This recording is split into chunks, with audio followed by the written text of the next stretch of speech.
نبی علیہ السلام بدا سے گنا سی کولا کابلگرام شیخ صاحب رحمه الله تعالی فرمایل ویداغه مثال خود بنجاریو بنجاری خو گنا ګوري چې کم ځای سودا خرڅیږي نو سکی نبی علیہ السلام به چې گنا ولید نو بیان وکاو کابلگرام شیخ صاحب رحمه الله تعالی فرمایل ومنګ چې اول دا مساله شروع کړه انو خلق ټول په زیارتونو پراتو په هغه علاقه کې او غټ زیارتو د شیخ صاحب په نکانو کې وو او لوی زیارتو دا دلته چې کم زیارتونه دا دغه بچی کیږي لکه ډیر لوی زیارتو پاغي کې میلې وي او لوی کې سبا نو ټول خلق پاغي پراتو نو ماته مولانا وی چې ته د جمعې مسله لګاو کدا خلق ځای په ځای جمعې کې چې دا کیږي او کني کیږي لکه توحید د مسلې نه وسه کوله اړه وی به چیرې دا ته ګوره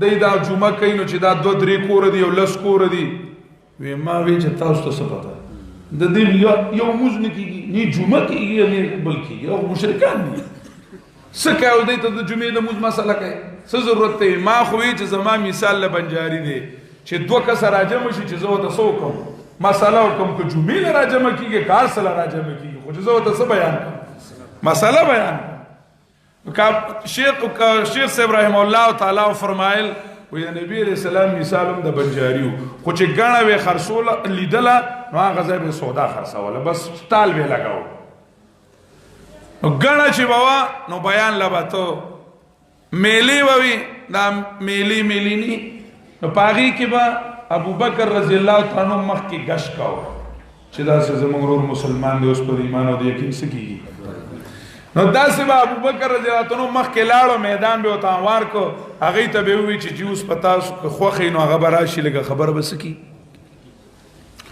یوه قبیله وه هغې ته لاړو هغې ته یې ووایي دغه شان سړی دی او پیغمبر دی او داسې خبره کوي تاسو به واورئ هغې وی راوله وبه هغه چې رالی نبي علیه السلام ورته خبره وکړه هغې ورته وی خبره خو دی صحیح ده خو دلیل نه سره په څه دی یو تپوس دا وکړو چې تا سره په دلیل څه دی نبی علیہ السلام ورته دلیل واورئ چې زه راتلم نو د آیات راغلی و ان الله یأمر بالعدل والإحسان وإيتاء ذي القربى وينهى عن الفحشاء والمنكر والبغي يعظكم لعلكم تذكرون هدایات راغله دا سما دلیل له معجزه ده کنه هغه وی پروګرام خو دې ډیر مزیدار دی او واقعي چې د آیات سره جمع کړي دي دا د انسان د وسوسه دي بهر دي خو موږ یو خبره کوو موږ د سره خبره منو موږ به د کلی ته بوزو خو یو خبره ده ستاره د پروګرام نه ګوره د پوهې خبره ده کنه ستاره د پروګرام نه معلومیږي چې ستا به د سالمي دنیا سره جنگ راځي ګوره پوهېدل کنه وی ته چې وای لا اله الا الله نو ستا دا پروګرام خو څه بدل غونته کړي معلومیږي چې ستا به کسرا سره جنگ راځي او عربو سره به ریم سره راځي جنگ راځي نو هغوی ورته ووایي وی موږ یو خبره کوو وی د عربو جنگ ته تیار یو خو د کسرا جنگ ته تیار داسې پوهېدل په دې کلمه څه کېدل پوهېدل هوښیار امیانو مفتي صاحب وایي نو پوهېدل هغوی ورته وی وی موږ د عربو جنگ ته تیار یو عرب د سره ګټو خو د کسرا سره زموږ وعده را دې سره زموږ جنگ کولی نشو نبی علیہ السلام ورته وی نو نیمګړی یارانه مې نه لګي په دې پوهېږئ تاسو نبی علیہ السلام په دین سودا نه ده کړې چې به دا دین به دې ځای پورې محدود کو خیر دی بیا به رو غزو کنه په رو به بیا رو څه کوو خورو به داسې چې عرب وګټو بیا به رو په لزو کنه نبی علیہ الصلوۃ والسلام پورا دین به منل غواړي او پورا عالم له به منل غواړي نو خلقو کافرانو نبی علیہ السلام ته وی ان تبع الهدى معك کتا سره مونږ ته چې کوم پروګرام د هدایت راوړی دی الهدى ارسل رسوله بالهدى ودين الحق ليظهره على الدين كله. تا داسې پروګرام راوړی دی نو کدا الهدا من امنو سو منو الهدا من امنو نو نتخطف من ارضنا من با پنړای کی یوازې پاتې شو. بیا به منګه خلق چاڼ چاڼ کی د بین الاقوام نه به زمنګه تعلق شي کټ شي. مصالح دي ګنا څه شي دي مصلحتونه ګوري فائدہ د دنیا ګوري. وای منګ به بیا یوازې پاتې شو. معیشت پم خرابی اقتصادیات پم خرابی امن بم خرابی. قرآن دا نه وای چې زه خیر دی لږ لږ گزاره. قرآن ورته وای اولم نمکن لهم حرما آمنا یجبى الیه ثمرات. سره د کفر نه می سره د شرک نه می دله په حرم کې امن درکړو او ډوډۍ می دله درکړې وه. اوس چې زما توحید راوالی نو زه به هم بدم نه کومه او زه به هم چې کمدنو بې ډوډۍ کوم. دا ستاسو کم سوچ دی خو ولکن اکثرهم لا یعلمون. اکثریت نه پوهیږي اکثریت نه پوهیږي. قرآن کریم بل ځای وایي وان خفتم عائلة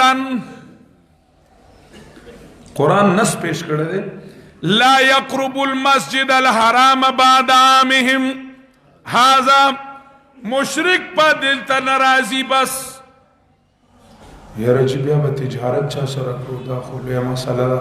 مونږ مکه کې خو ټکې غنم منم نه کېږي چې داسې پابندی ولګي چې مشرک په نه راځي دا نه سنته به دلته نه راځي نو دا خو به جي ډېره لویه مسله شي مسله به شي.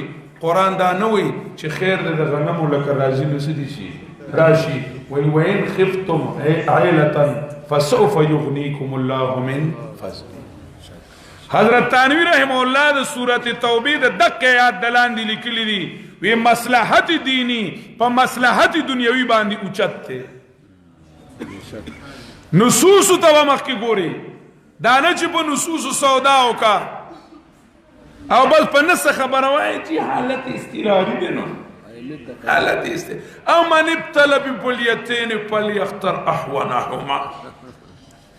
تا ته ابتلا د کمې نه خفه کېږه ما څه ابتلا ده په تا باندې څه شی دی او حالت استراري کم دی. حسامی راوالا اصول شاشی پڑھو عوارض د اهلیت کی اکراه ده او اکراه ملجئه چې سړی د سر خطر وي او یا د عصوي خطر وي تا ته باندې چا څه ټوپکې خېچي چللی څه چللی بیا مړه موږ له چې کمدنو لاره نه پخوي بوتله خو چې نه پخوي نو نه دی پخوي په خټو کې ګرځه که نه څه چللی. دا پیغمبر علیه السلام په پخو لارو ګرځېده. دا چې کمدنو خبرې دي دا مثلا بیا موږ له جومات ته هغه دغه نه کوي سولر شی نه کوي بیا هغه دغه باندې هغه 3 میاشتې کې چې 25,000 روپۍ 6 میاشتې کې هغه باندې دا عذر دی. دا څه شی دی؟ دا قرآن کریم په خپلو نصوصو بندولی په خپلو مصالحو نصوص بدلولی. چلاسی بابا یو ځای کې ذکر کوي وی خدایا تن پرستیام شد اندر دیار ما. خدایا تن پرستیام شد اندر دیار ما. رخی مردم بفضلت سوی جا بوده چی خوش بوده. وی اے اللہ دلتا صرف دا بدن غلامی دا او دا دنیا غلامی دا. ارمان چې د خلکو توجه لک ایمان ته وموې ارمان چې د خلکو توجه لک قرآن ته وموې. کلامی عشق در جمله مسائل لذت دارت. کلامی عشق در جمله مسائل لذت دارت. بہر منبر سے ملا ای بیا بوده چی خوش بوده. وی دا اللہ دا تعلق او دا اللہ دا عبادت او دا اللہ دا توحید او دا اللہ دا محبت دا خبر سمرا خوان کئی چې په هر منبر د هر مولا د خولې نه دا بیان وې څه خوند به وې. د الله تعالی د کتاب مقصد دا دی چې د خلکو ظاهر او باطن چا سره وتړلی شي، الله تعالی سره وتړلی شي.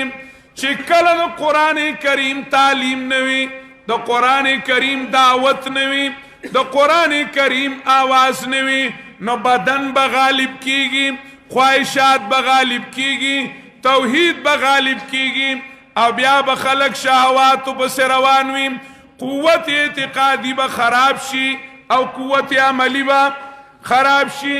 بیا به چې کم دنو د الله تعالی په ځای باندې اتباع د غیر الله وي، بدن به په قانون د غیر الله قلیږي، بدن به غیر الله له استعمالیږي. د قرآن کریم دعوتو ان الله اشترى من المؤمنین انفسهم واموالهم، الله د مؤمنانو نه بدنونه او مالونه اغستی دي. څه مطلب دا اغستلو؟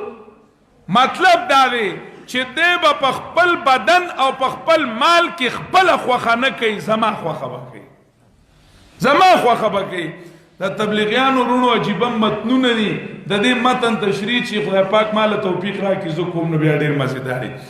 هغوی دا یو متن ذکر کوي د مشرانو خبرې، خو مشران یې که نه وی دنیا کې منچاهي زندگی چې چا تیره کړه نو آخرت کې به ربچاهي وي، او چا چې دنیا کې ربچاهي زندگی تیره کړه آخرت کې به منچاهي وي. چې چا په دنیا کې د الله غلامي وکړه نو آخرت کې بیا دی بادشاہ دی.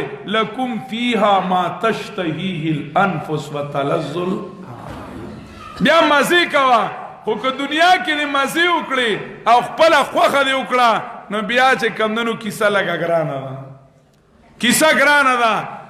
قرآن کریم زمونږ د زړه تعلق هم چا سره جوړوي؟ الله سره جوړوي. او زمونږ عمل هم وایي چې دا په خواهش نه استعمالیږي، دا به چا په قانون استعمالیږي؟ د الله په قانون. چې کله د انبیاو د مشن نه خلافي نو فخلف من بعدهم خلف اضاعوا الصلاة واتبعوا الشهوات.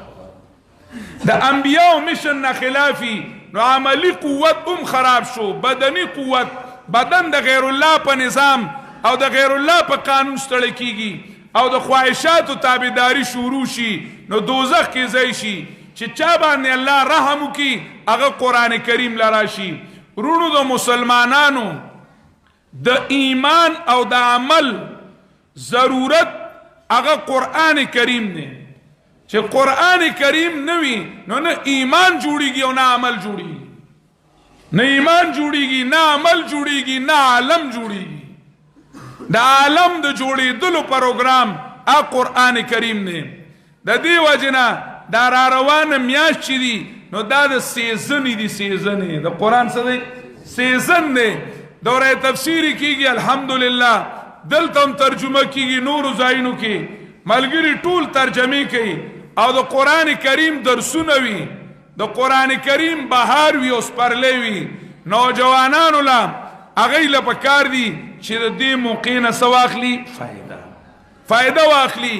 یا اوس دلته د عوام ورونو دپاره 15 روزه د درس ابتدا ده، پکار دا ده چې موږ د دې موقع نه فایده والو.